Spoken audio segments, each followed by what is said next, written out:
Now, then the next topic is average power. Power का क्या था? रेट ऑफ डूइंग वर्क था आपका ना, देखो तो it is the ratio of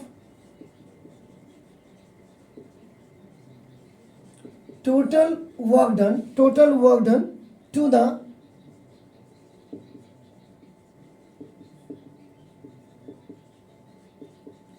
total time taken. ये देखिए कितना काम हुआ आपने, कितने घंटे में, कितने मिनट में, कितने आपका नाम, तो ये नीचे को आ रहा है, इसलिए लेटर्स कभी नीचे नहीं आने चाहिए, देखो क्योंकि ये इनकन्वीनियंट है, इसलिए आपका नाम देखो दिस है average power is equal to आपका नाम देखो दिस इज तो this is total work done upon, जैसे ये बल्ब ही आपका जल रहा है, total work done upon total time taken, ये हो गया देखिए आपका ना दिस, तो ये आपका क्या होगा, एवरेज पावर भी आपका ना देखो दिस पी, ये इज इक्वल टू, अब यहां पे ये इसका मतलब what is the meaning of that, total work done, ये जो काम कर रहा है, ये how it is working when you are supplying the energy, so now equal to this is the energy supplied, ये देखो दिस इज, अब आपका क्या हो जाएगा,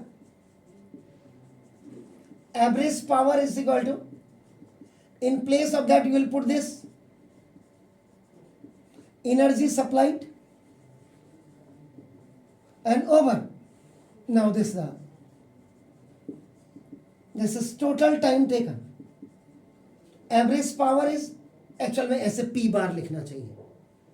एवरेज का मतलब मीन हो गया आपका नाम, दिस अर्थमेटिक मीन भी आपका, यू कैन से दैट आपका नाम, तो दिस ये इज इक्वल आपका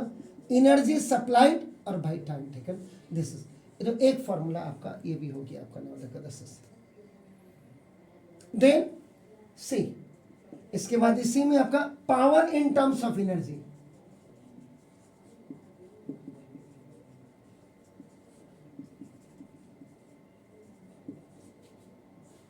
जो आपकी किताबों में क्लियर नहीं होगा आपका नाम देखो दिस, तो इसका मतलब अभी आपने व्हाट यू से,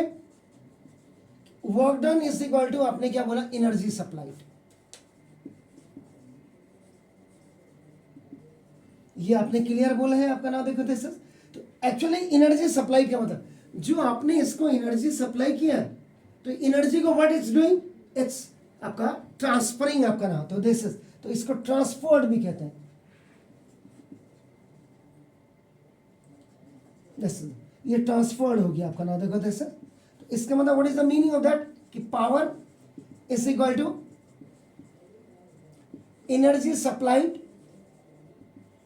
अपॉन, ये आपका क्या हो गया, टाइम टेकन, तो जो आपने ऊपर किया था, then power is equal to आपका क्या होगा, ई अपॉन टी, और ई का मतलब आपका क्या होता है, एफ इंटू एस, आपका देखो ना ये फोर्स इंटू आपका ना देखो दिस इज, ये अपॉन आपका देखो ना टी हो गया देखो ना, तो आपका एफ को आपका P is equal to F और इंटू एस अपॉन टी, ये देखो दिस,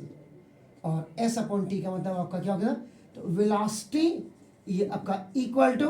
आपका डिस्टेंस ओवर आपका टाइम, या स्पीड इज इक्वल टू भी आप कह सकते हैं आपका ना सेम, तो ना दो, तो P is equal to F into V, this is, तो ये हो गया, where V is the velocity आपका हो गया, दिस इज, तो power in terms of energy, ये भी आपका प्लीज,